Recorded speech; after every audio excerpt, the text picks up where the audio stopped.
gonna put some dirt in your eye.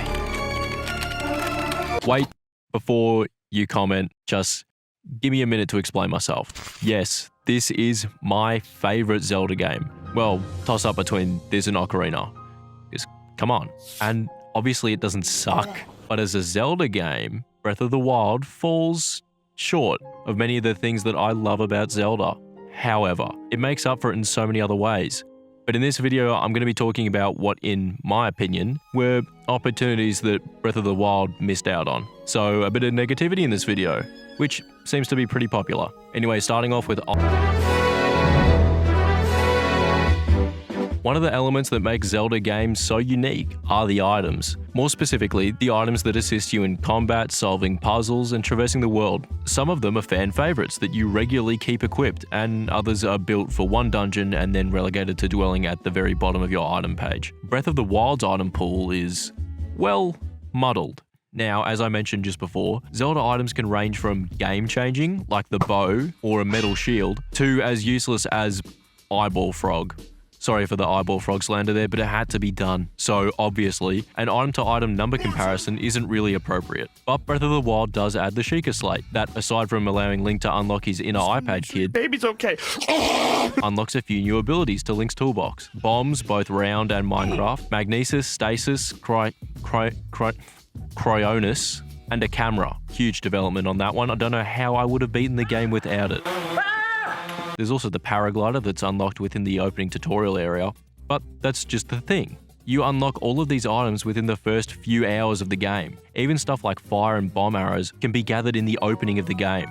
Obviously, you unlock different and potentially better armor and weapons as you continue, but these don't really change the game and just make it a bit easier. Oh, you thought the wooden stick was cool?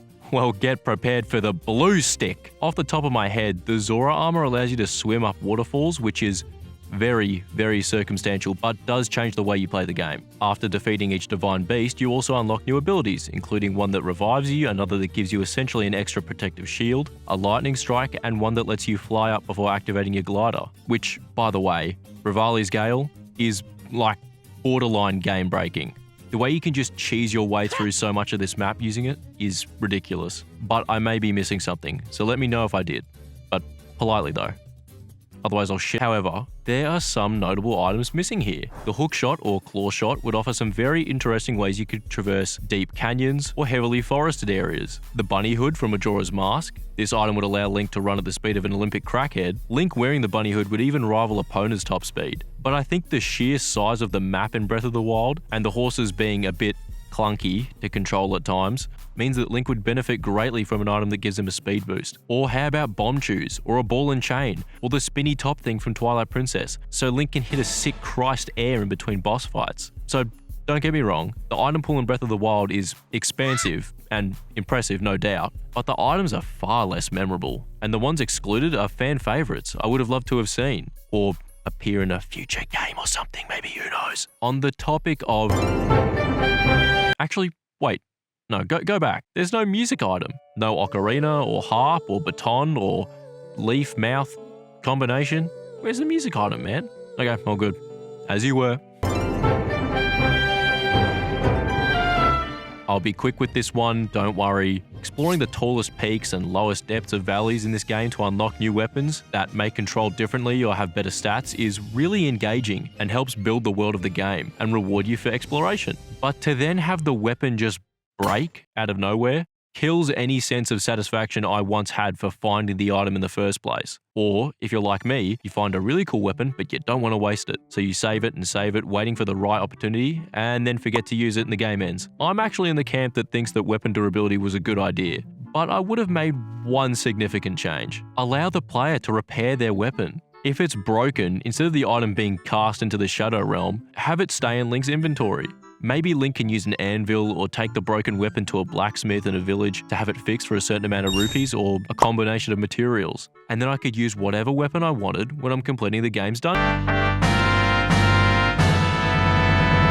Breath of the Wild dungeons are ass. No way around it. I'm sorry, but they are bad. Well, for Zelda standards. Not every dungeon in every Zelda game is a hit.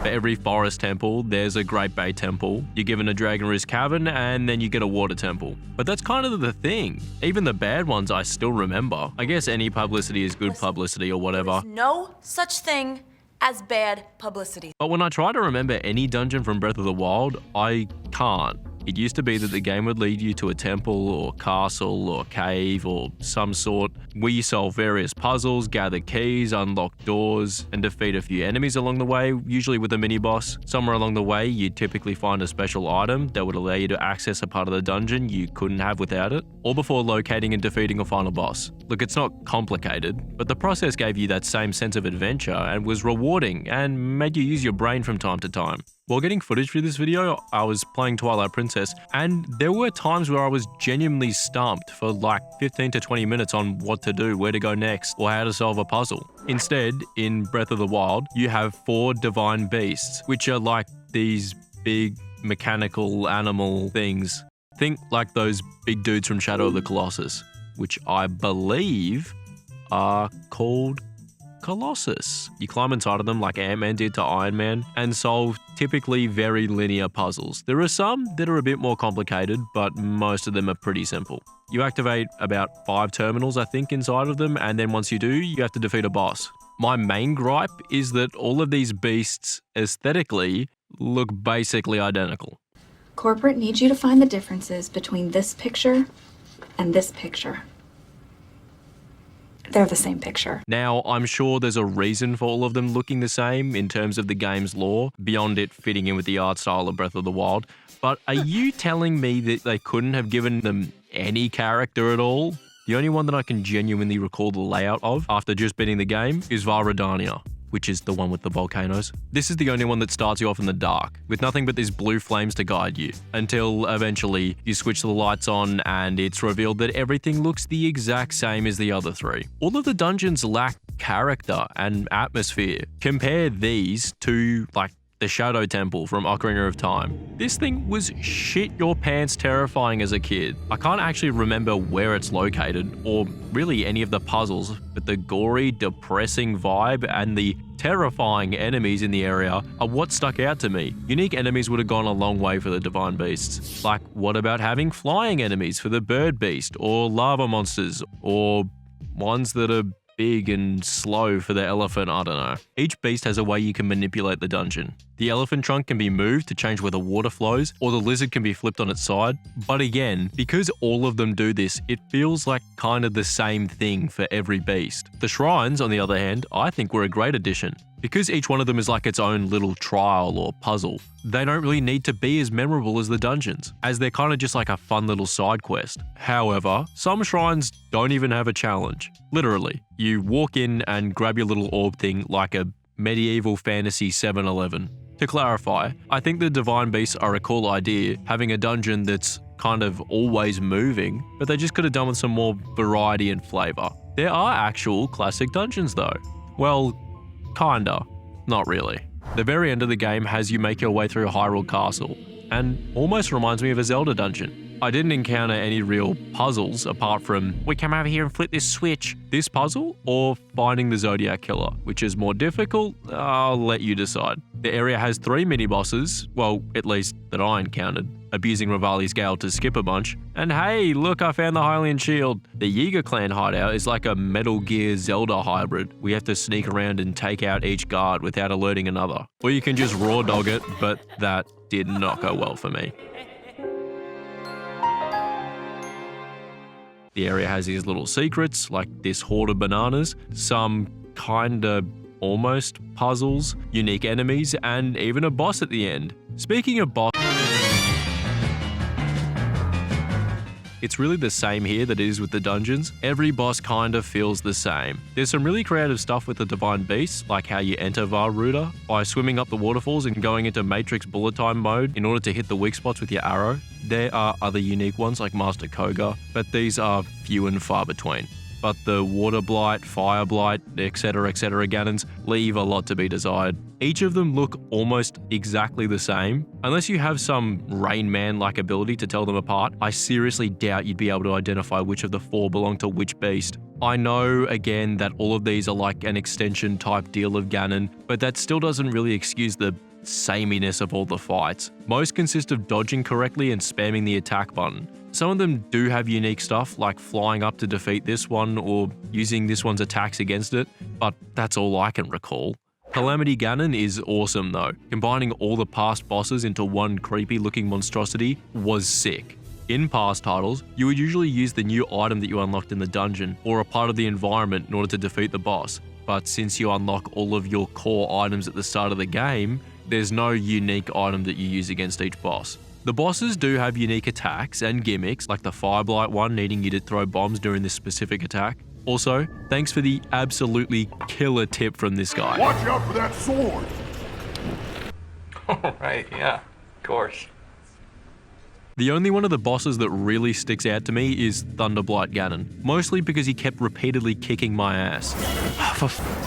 Oh God fucking damn it! It also doesn't help much that the atmosphere in a lot of these fights is kinda samey. And you know what helps a lot with atmosphere? This horribly clunky segue to my next.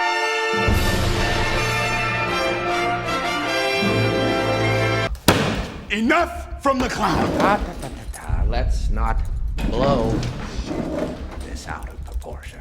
Before you say anything, I know. The point of Breath of the Wild soundtrack is to be simplistic, to be minimalist. It's part of making you feel alone and a tiny part of this gigantic world. Still doesn't mean I have to like it. I really can't remember a particular song from this game. This is the complete opposite for the others, from the triumphant brass of the sky from Skyward Sword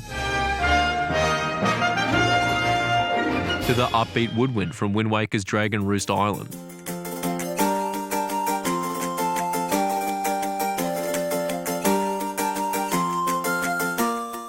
Or the ominous and frankly unsettling soundtrack of the Shadow Temple from Ocarina.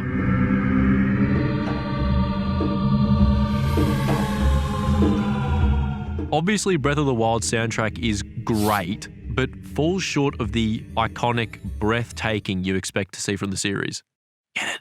See what I did there? There are still great tracks, and ones that really convey a sense of awe-inspiring adventure and heroic triumph, like the Calamity Ganon music.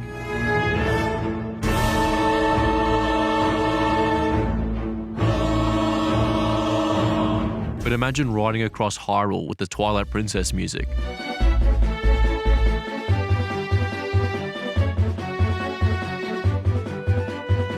Or traversing the desert to the Gerudo Valley theme.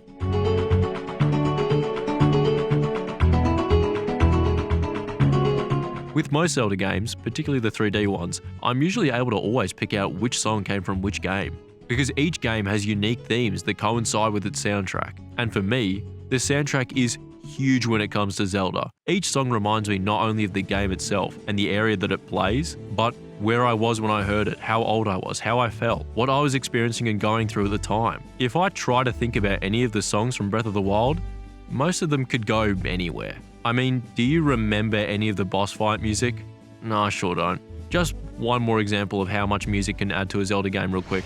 In Twilight Princess, I guess, spoiler warning for a game that's like 17 years old. Anyway, when Midna gets murked and you have to race her across Hyrule before she dies, just listen to the music that plays. Just 10 seconds or so.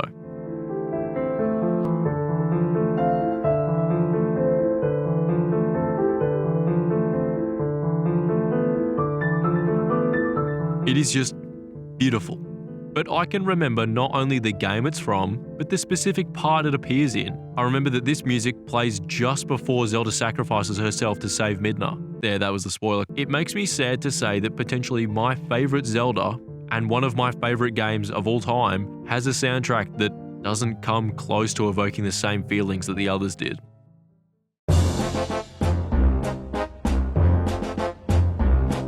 Look, most of it's fine. It's not any Oscar-worthy performances like in Zelda CDI. Oh boy, I'm so hungry I could eat an Octorok.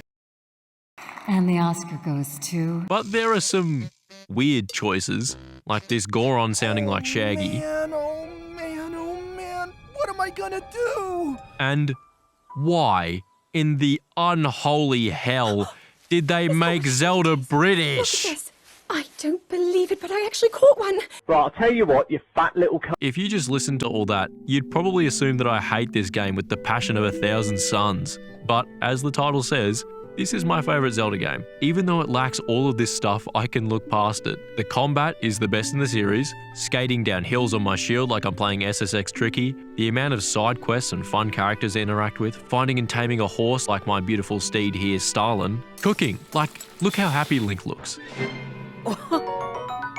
Look at this guy. Wish I could feel even a tenth of that happiness. It's so unique. It has maybe the best sense of adventure through how much freedom is given to the player.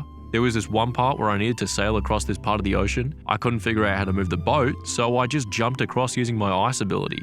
Once I got to the island, a mysterious entity took away all of my items and gear and forced me to activate monkey mode and go primal to defeat my enemies. The feeling of camping out in the rain and setting up a fire puts me at peace like no other game or movie can. And, of course, there's always hope that this stuff will be included in Breath of the Wild 2. Or, what's the name of it? Tears of the Kingdom? Not a massive fan of the name, to be honest. Yep, gotcha. And you thought I was done complaining. But yeah, if you enjoyed that video, I recommend you check out this one about Mario multiplayer, where I complain a bit more at the end. But thank you for watching. Oh, and what was with all those Korok pieces of shit? Flashback, not having much, not having that. Had to get some holler breath so you can holler back at. Holler that my Jewish lawyer to enjoy the fruit of it in my